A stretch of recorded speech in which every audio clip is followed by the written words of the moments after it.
Back to the time when I found I could no longer continue my course of education at Michigan State College. Why?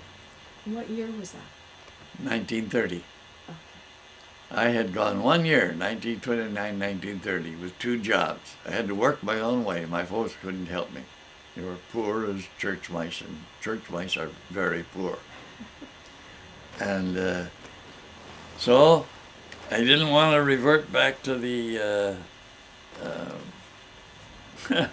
to the rural area and do nothing except seasonally, perhaps picking apples, picking up potatoes, picking cherries, picking berries. Not much of that. Everybody would be looking for those jobs. And in my 1 year at Michigan State, I had taken ROTC rather than physical education.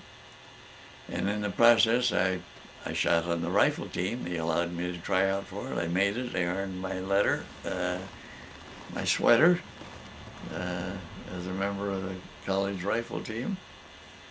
And I also learned a lot. I learned that in the newly entering class of cadets at West Point every year were 7 ex-GIs who had competed from the ranks and had won one of the 7 appointments to West Point. You had to have a year of creditable enlisted service before you could even submit your application. I fit everything else. I enlisted. A year later, I applied. First thing they do is give you a physical. I flunked the physical.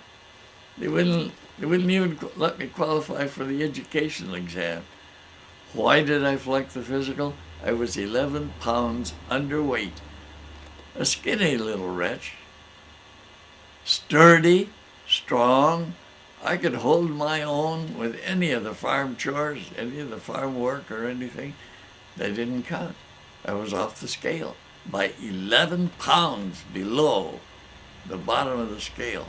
How much did you weigh? I weighed, the scale, the bottom of the scale was 129 and I weighed 118.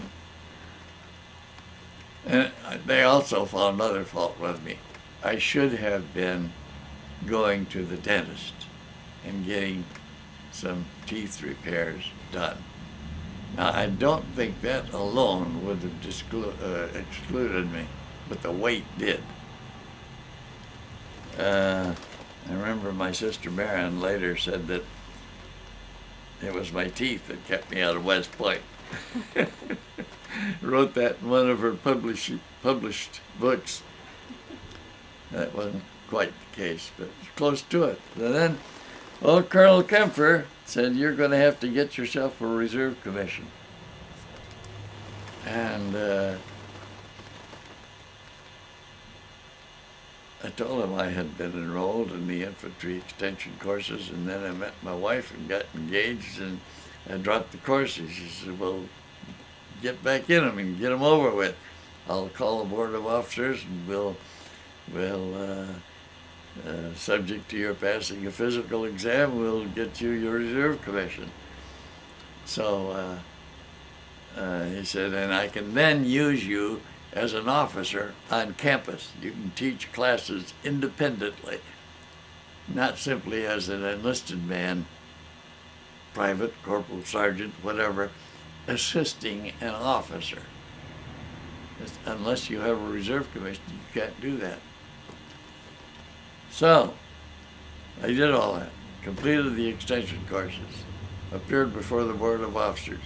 No doubt about it, they approved me.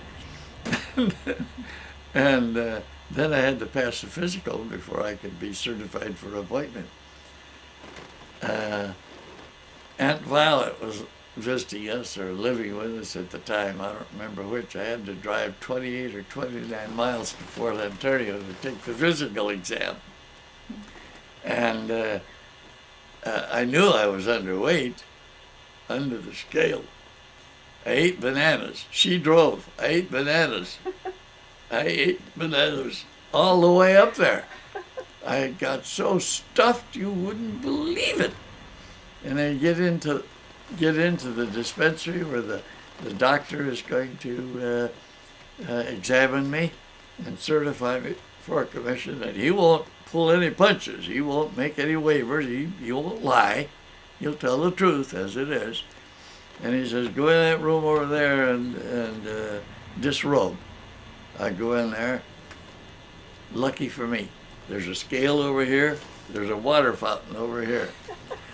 I drank water and went from the scale to the fountain, to the scale, to the fountain, until I just barely made it when the doctor came in and weighed me. Perfunctorily passed me on that score. Oh, brother. I had to fight for my commission. I was lucky I made it.